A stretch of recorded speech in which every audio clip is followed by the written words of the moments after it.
ለዛሬው ዝግጅቴ የማቀርበው የቁርአን ማስረጃዎችን ስለሆነ የሐዲስ ማስረጃ እናቀርባለን ብላችሁ እንዳትሳሳቱ። ረመዳን በመጣ ቁጥር እኛ ሙስሊሞች ቦታ የማንሰጠው አለያም የማናስተውለው አንድ ትልቅ ስህተት እንሳሳታለን ወይንም እናጠፋለን። ምንድነው ይህ ስህተት? የምናጠፋውስ ምንድነው ካላችሁ የፍጡር ሰዓት ሳይደርስ ማፍጠር ነው።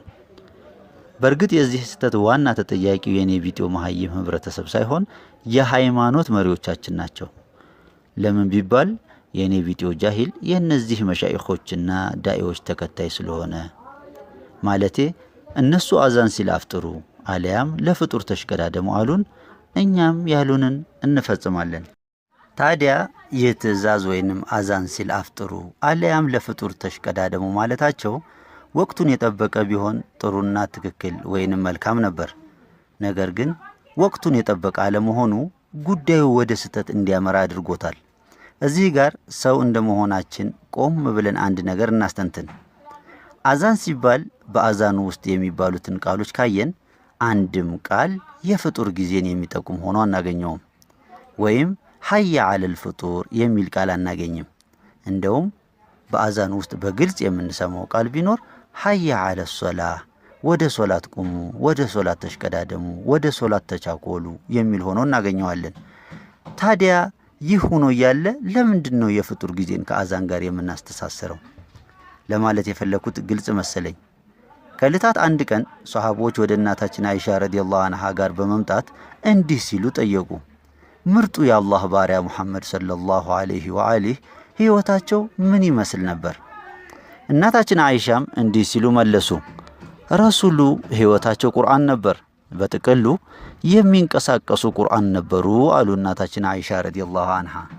ታዲያ ውዱና ምርጡ የአላህ መልእክተኛ ሙሐመድ ሰለላሁ ዐለይሂ ወአሊህ ሕይወታቸው ቁርአን ነበረ ከተባለ እኛም የእሳቸው ፈለግ ተከታዮች እንደመሆናችን አላህ በተከበረው ቃሉ በረመዳን ዙሪያ ምን የተናገረው ነገር አለ የሚለውን ለማወቅ ወደ ቁርአን ጎራ ማለት ግድ ሆኖብናል።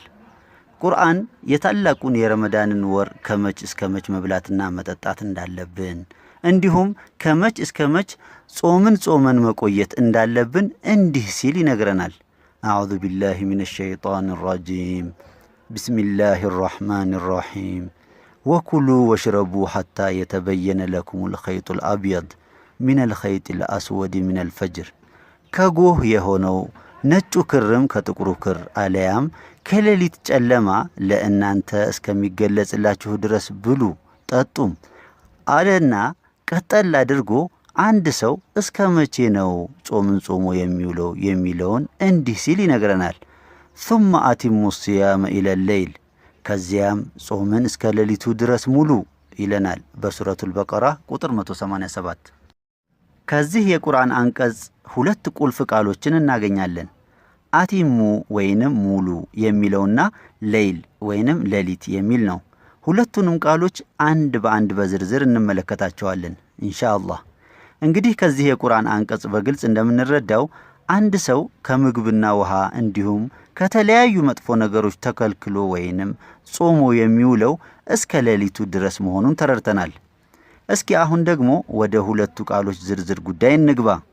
መጀመሪያ የምናየው ሌሊት የሚለውን ቃል ሲሆን ቁርአን በቁርአን ይፈሰራልና እስኪ አቅም በፈቀደ በቁርአን ለመፈሰር እሞክራለሁኝ። ታዲያ ይሄ ሌሊት የሚባለው ጊዜ ወይንም ወቅት መቼ ነው? እንዴትስ ነው? ቀኑ ምን ሲሆን ነው ብለን ስንጠይቅ ጌታችን አላህ ሌሊት የሚባለው ጊዜ ምንና እንዴት ሲሆን እንደሆነ በሱረቱ ያሲን ቁጥር 37 ላይ እንዲህ ይነግረናል። ወአየቱን ለሁሙ ሌይሉ ነስለኹ ሚንሁ ነሃር ፈኢዛ ሁም ሙዝሊሙን። ሌሊቱም ለእነርሱ ምልክት ነው፣ ከእርሱ ላይ ቀንን እንገፋለን፣ ወዲያውኑም እነርሱ በጨለማ ውስጥ ይገባሉ ይላል።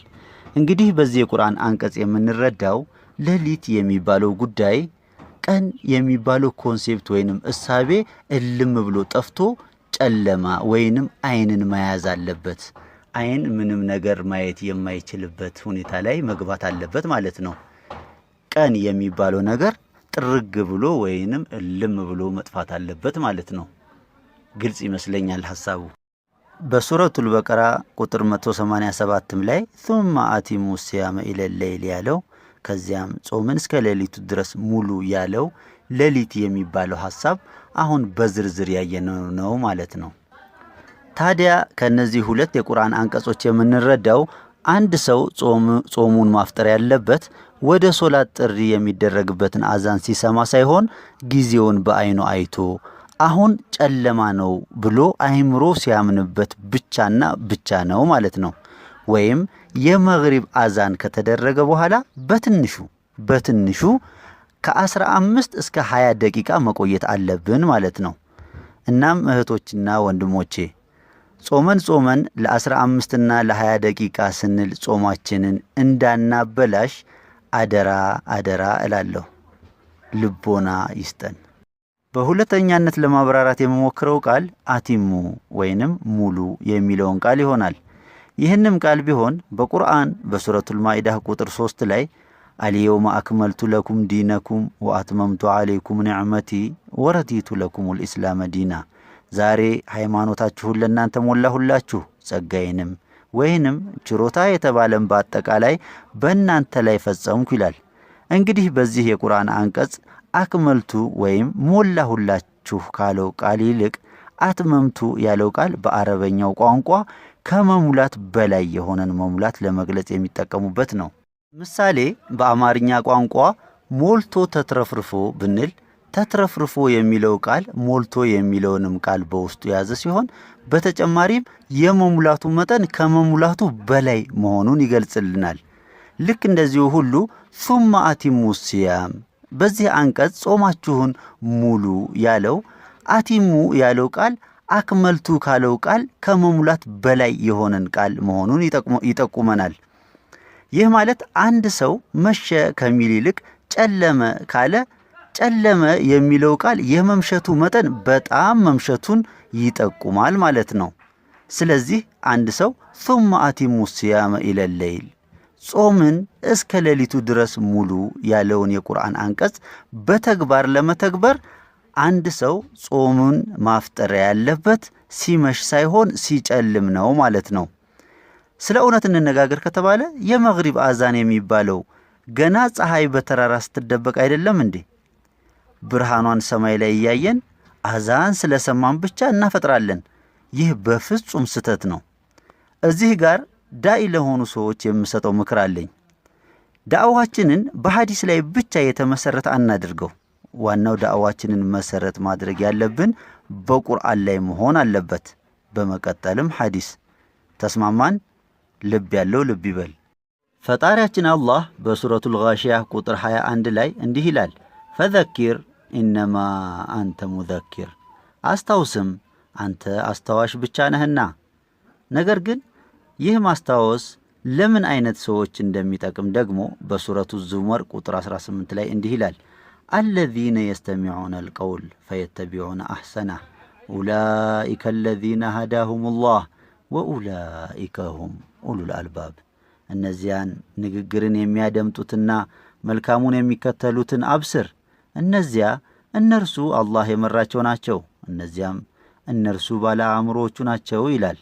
ታዲያ ይህ ማስታወስ የሚጠቅመው ለባለ አእምሮዎች አላህ ሂዳያን ለፈለገላቸው ከሆነ ይህ ማስታወስ የማይጠቅማቸው ሰዎች አሉ ወይ ስንል አዎ ነው መልሱ።